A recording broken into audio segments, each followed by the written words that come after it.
I am just walking. What's your name? Sam stiffened. His head came up. My name is Sam, he said. That's all? Sam? The soldier, a boy, really, shaggy blonde hair, chin whiskers still wispy, was spoiling for a fight. Sam considered his responses carefully. He thought of saying he was Sam Wilson, after the man who had owned him last, but something in him fumed against that thought. He had a self, and it was one he wholly possessed, one that was not tied to a white man who had once considered him his property. Otherwise, what was the purpose of his escape to freedom? What was the purpose of these last 4 years of slaughter and privation? What was the purpose of the president's murder? He was an individual, not a nameless, interchangeable part of some infernal white man's machine. So, he looked the white boy quite deliberately in the eye. Free man, he said. He pronounced the syllables separately, distinctly, stopping between them, making them a statement in themselves. My name is Sam, free man. The boy's eyes widened, then hardened. The next thing Sam knew, he was lying on the wooden planks of the bridge, his hand to his bloodied mouth, his eyes flashing light that was not there. Instinctively, Sam reached behind to push himself back up.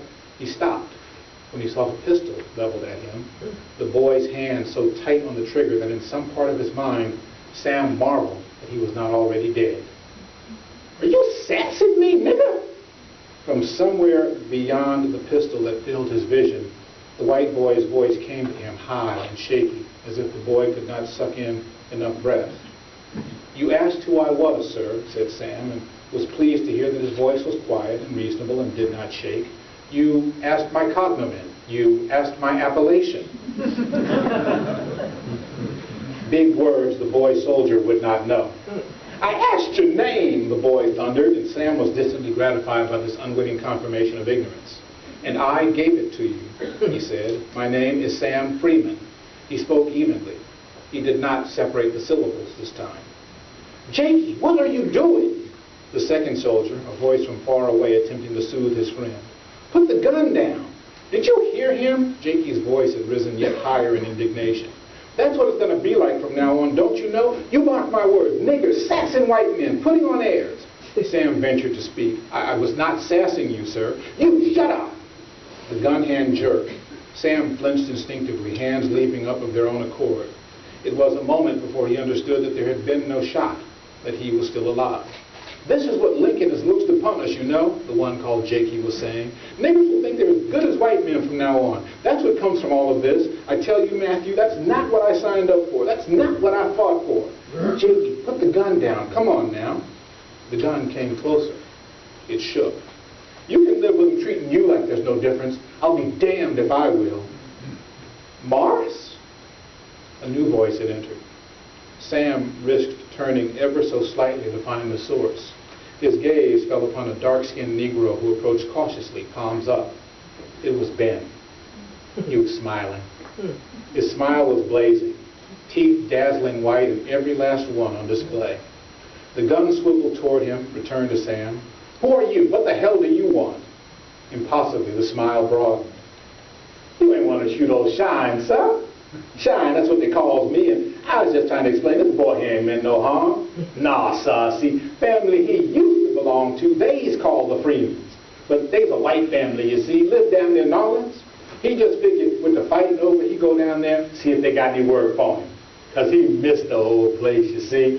Miss his white folks. Well, I'm sorry he ever run off. That's what he told me. Is that true? The boy soldier demanded of Sam. Of course it's true, said Ben. He was next to Sam now, had his hands under Sam's armpits and was pulling him to his feet. He never stopped talking, never stopped smiling at the boy soldier. We was traveling together, in fact, but Sammy here, he walked so fast, he's so impatient to be there, he run off and left me. Ain't that right, Sammy? He smiled up expectantly. It took Sam a moment. Yes, he finally managed. Yes, that is right. Shine clapped him on the back hard enough to jar his bones. See, there you go. This weren't never nothing more than a little misunderstanding is all. The soldier Jakey regarded them dubiously, and for a moment Sam was sure the lie had not worked. Then the second soldier took over and waved them through. Go on, get out of here. Yes, sir, said Shine promptly. Thank you, sir. And clasping Sam's neck as if he were a troublesome child, he steered him past the guard post. He let his hand fall away a moment later, but the two men did not speak. They walked in silence for long minutes as the bridge fell further behind them. Finally, Sam spoke. I want to thank you for what you did. Ben snorted. You mean you couldn't get yourself out of it with your proper English, talking like you got marbles in your mouth? No, I expect you couldn't. Like you got yourself killed back there, Mr. Freeman. You drew the syllables out scornfully. How long you been a nigger anyway, Mr. Freeman?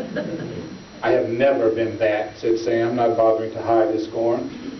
You know what I mean, insisted Ben. You just woke up black this morning for the first time?